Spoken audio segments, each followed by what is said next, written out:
আল্লাহ সুবহানাহু ওয়া তাআলার কাছে গ্রান্টেড হওয়ার জন্য কত ছোট ছোট আমল কত বড় মর্যাদা এনে দিতে পারে। আপনি দুই একটা আমি উক্তি আপনার কাছে পেশ করি। ইবনুল মুবারক রাহিমাহুল্লাহ, তিনি প্রখ্যাত একজন মুহাদ্দিস, ইমাম বুখারী এবং তাদের আগের যুগের লোক, যিনি হাদিসের বর্ণনাকারী। তিনি বলছেন, রুব্বা আমালিন সাগীরিন তুআজ্জিমুহু নিয়া, এমন ছোট ছোট বহু কাজ রয়েছে তার বরত্ব এত বেশি হয়ে থাকে যে তুমি কল্পনাও করতে পারেনি।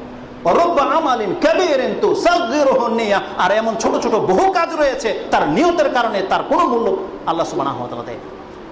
অনেক বড় বড় কাজ করেছে, আপনারা জানেন সেই হাদিসগুলো, যে হাশরের মাঠে আল্লাহ সুবহানাহু ওয়া তাআলা একজন বক্তাকে দাঁড় করাবে, একজন ন্যায় বিচারককে দাঁড় করাবে, একজন হাজীকে দাঁড় করাবে, একজন গাজীকে দাঁড় করাবে, একজন শহীদকে দাঁড় করাবে, একজন হাফেজকে দাঁড় করাবে। কত বড় বড় কাজ করেছে তারা। তখন আল্লাহ সুবহানাহু ওয়া তাআলা বলবেন, তোমরা এগুলো কেন করেছো? তখন বলবে আল্লাহ আপনার জন্য। বলবে, মিথ্যুক, তোমরা মিথ্যা বলেছো, তোমরা দুনিয়া পাওয়ার জন্য, দুনিয়ার নাম ডাক শোনানোর জন্য করেছো, আমি তোমাদেরকে তা দিয়ে দিয়েছি। কত বড় কাজ করেছে, কতটা পেয়েছে আপনি চিন্তা করে দেখুন। কিন্তু কত ছোট কাজের জন্য আল্লাহ সুবহানাহু ওয়া তাআলা কত বড় মূল্যায়ন করে থাকে, তার দুই একটি নমুনা আমি আপনার কাছে পেশ করছি।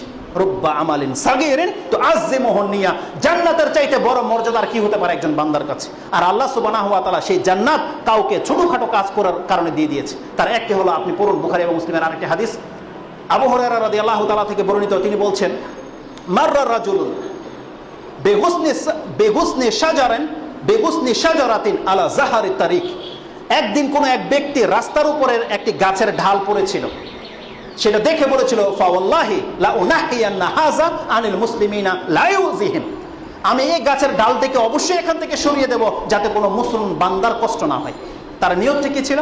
রাস্তার উপরে একটি ঢাল পড়েছিল, ঢাল নিচা হয়েছিল, সে বলছে লা উনাহিয়ান্না হাযা, আমি অবশ্যই ডালটাকে এখান থেকে সরাবো যাতে করে কোনো মুসলিম ভাইয়ের কষ্ট না হয়। এটা ছিল তার নিয়ত।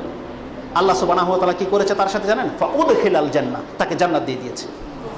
এই হাদিসটি আপনি বুখারী এবং মুসলিমে পাবেন। মুসলিমে 4744 নম্বরে হাদিসে পাবেন, 46 নম্বর অধ্যায়ে।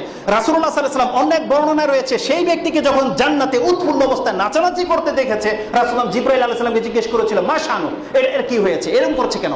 তখন তিনি বলেছিল, রাসূলুল্লাহ, এই ব্যক্তি মাত্র একটা গাছের ডালকে কেটে দেওয়ার কারণে আল্লাহ তাকে জান্নাত দিয়ে দিয়েছে, সে খুশিতে আত্মহারা হয়ে গেছে।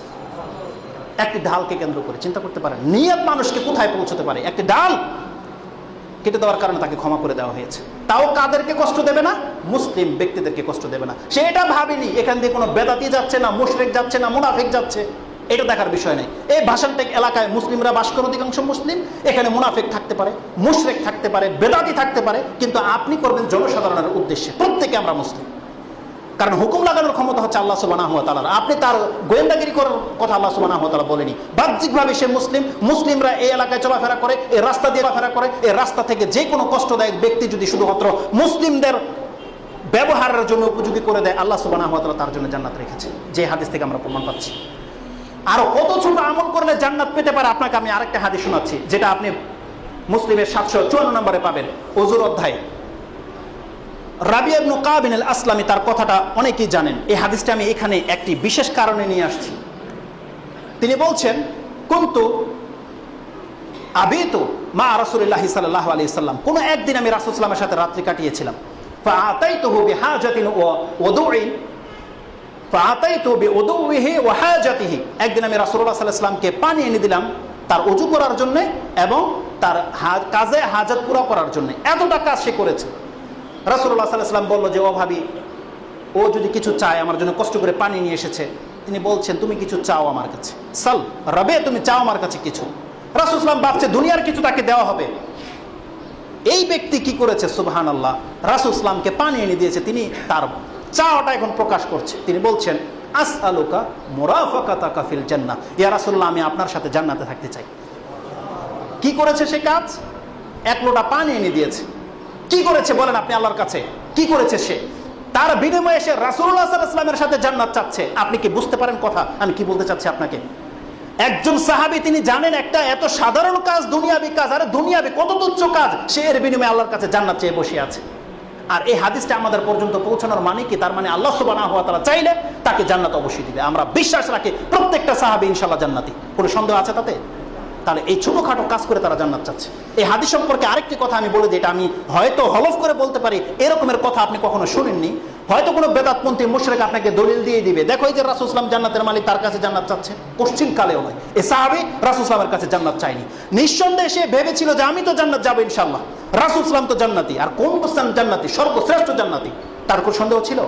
কিন্তু তার ধারণা ছিল যদিও আমি জান্নাতে যাই, আমি থাকবো কোথায় পরে, আর রাসূল সাল্লাল্লাহু আলাইহি ওয়াসাল্লাম থাকবে কোথায় পরে। আর আমি তো আবু বকর ওমরের মতোও নই, আমি তো অত ধারে কাছেও যেতে পারবো না। তিনি বলেছিল মুরাফাকাতাকা ফিল জান্নাহ, সে বলেনি ইয়া রাসূলুল্লাহ আমি আপনাকে আমাকে জান্নাত দিয়ে দেন, আমাকে জান্নাত আনিয়ে দেন। তিনি বলছে আমি আপনার সাথে জান্নাতে থাকতে চাই। রাসূল সাল্লাল্লাহু আলাইহি ওয়াসাল্লামের কাছে সে জান্নাত চাইনি, তার সাথে থাকতে চেয়েছে। আপনারা আমাকে এখানে ইনভাইট করেছেন, আমার কোনো বন্ধু বলে চলেন সে ভাই আপনার সাথে আমি যাব। সে যদি আলাদা আসে, তার এক মর্যাদা আমার সাথে আসলে আপনারা সেটাকে মূল্যায়ন অন্যভাবে দেখেন, তো সেই জন্য সে আমার সাথে থাকতে চাচ্ছে। তো রাসূলুল্লাহ সাল্লাল্লাহু আলাইহি ওয়াসাল্লামের সাথে কোনো ব্যক্তি যদি থাকে, তার আপ্যায়নটা, তার সম্মানটা কেমন হবে এবার চিন্তা করে দেখুন। সে ওটা চেয়েছে যে রাসূলুল্লাহ আমি আপনার সাথে জান্নাতে থাকতে চাই, রাসূল সাল্লাল্লাহু আলাইহি ওয়াসাল্লামের সাথে সে জান্নাত চায়নি রাসূল সাল্লাল্লাহু আলাইহি ওয়াসাল্লামের কাছে, সে তার সাথে থাকতে চেয়েছে। তাহলে রাসূলুল্লাহ সাল্লাল্লাহু আলাইহি ওয়াসাল্লামের মতন ব্যক্তি নবীদের সাথেও কেউ চাইলে সে পর্যন্ত যেতে পারবে, কারণ তার নিয়তের কারণে। সে যদি আল্লাহর কাছে এটা চায়, আল্লাহ বলছেন বান্দা তোমাকে এটা দিয়ে দেব। এটা হচ্ছে নিয়তের ব্যাপার। কত ছোটখাটো কাজ হলে আপনি জান্নাতে এইভাবে পেতে পারেন বলেন? আল্লাহ সুবহানাহু ওয়া তাআলা এইভাবে অনেক উদাহরণ রয়েছে কোরআন এবং হাদিসে। দুই একটি কথা আমি আপনাকে আরো বলি, যদি সময় আমাদেরকে দিচ্ছে না, অনেক দেরিতে আপনারা খুতবা শুরু করেন, এটা মোটেও উচিত নয়।